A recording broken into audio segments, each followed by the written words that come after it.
Je pense à vous deux qui avez abordé la question du couple. Comment la communication de l'autre vous a enrichi? Toi, tu en as dit un petit mot, Gérard. Oui. Tu prends le micro. C'est vrai qu'on est toujours dans cette difficulté, moi je trouve, jusqu'où on peut aller. Jusqu'où on est concerné par un certain nombre de choses qui se passent et jusqu'où il y a des choses qui sont vraiment du domaine de l'intime. Mais en même temps, et c'est ce que j'ai beaucoup apprécié dans votre communication, Geneviève, c'est que là aussi, il faut donner l'autorisation parfois à ceux qui vivent un certain nombre de choses de pouvoir le dire. Parce qu'ils s'interrogent sur cette question, est-ce que c'est bien normal qu'il se passe des choses comme ça? Est-ce que j'ai le droit? Est-ce que c'est possible? Et je pense que cette ouverture de la parole, ou ce positionnement qui fait que l'autre sent qu'on est capable d'écouter et d'entendre un certain nombre de choses, va permettre d'ouvrir une parole qui aurait été fermée sans ça. Oui, je crois que c'est exactement ça, et c'est une question de posture, c'est-à-dire que effectivement il y a le statut du médecin, mais il y a aussi le statut de l'être humain.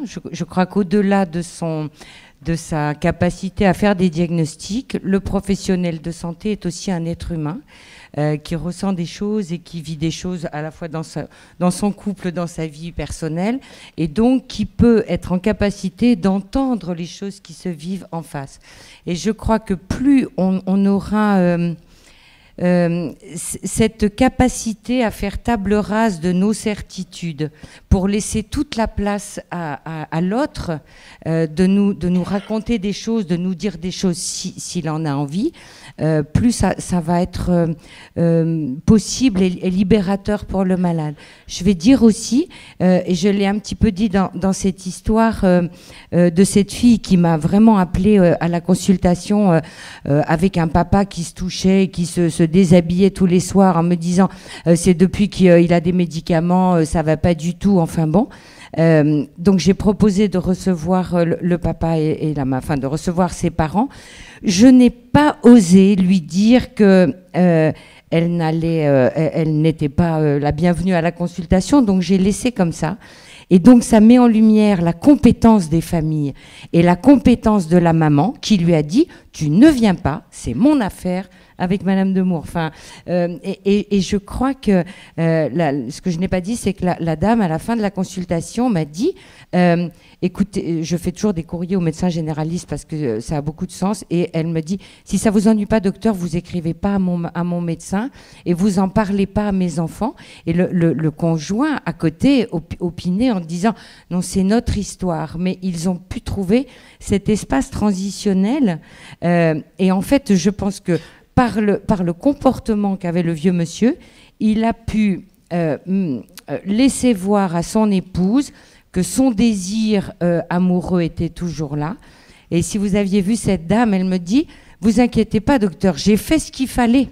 Je trouve ça extraordinaire et ça ne m'inquiétait pas du tout. Je lui faisais tout à fait confiance pour faire ce qu'il fallait. Et donc, on n'a pas mis les neuroleptiques, quoi, finalement. Donc, c'est laisser cet espace de parole finalement respectueux. Et l'autre exemple que je donne de la sortie de la messe Périgueux, la cathédrale de Périgueux, vous imaginez un peu. Et ce couple-là, qui est un couple de la bourgeoisie périgourdine, c'était important pour eux de sortir de la messe comme avant, comme d'habitude, etc. Et lorsque la dame me croise dans les rues de Périgueux, seule à seule, elle me dit bonjour, on parle un moment. Mais là, elle avait besoin de cette représentation du couple de la bourgeoisie périgourdine qui sort de la cathédrale, et je n'avais pas la place là. Je ne pouvais pas aller leur dire bonjour. Parce que effectivement, Périgueux, tout le monde aurait dit, oh là là, s'il y a la petite Demours qui vient leur dire bonjour, c'est sûrement... On avait bien vu que le monsieur n'était pas tout à fait... Enfin, vous voyez ce que je veux dire. Donc, c'est à la fois cet espace de parole et aussi ce respect, cette mise en dehors. Il me semble que au cours de cette table ronde, il y a deux exercices qui se sont présentés. Le premier, c'est de pouvoir rapprocher des réflexions qui sont des réflexions qu'on pourrait imaginer très vaporeuse, très évaporée, et le terrain. Vous avez présenté le cadre de la consultation, ce rapport qui s'établit entre le praticien et le patient, hein, on va être dans le concret.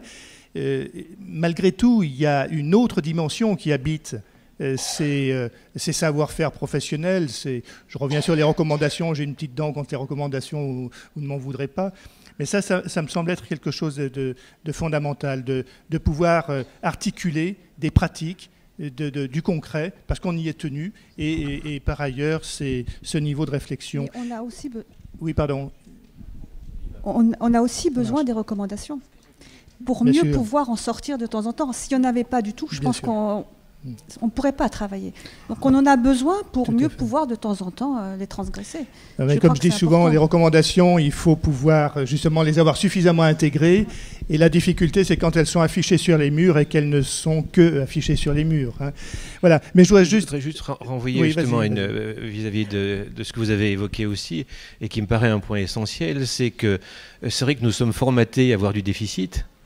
C'est notre job, je dirais, de base, on est payé pour, mais c'est cette question des compétences aussi que vous avez évoquées, et peut-être la manière dont on va les mettre en lumière aussi, et de ne pas les oublier face à cet élément déficitaire. En fait, c'est toujours l'éternelle chose, est-ce que la bouteille est vide ou est-ce qu'elle est à moitié pleine, à moitié.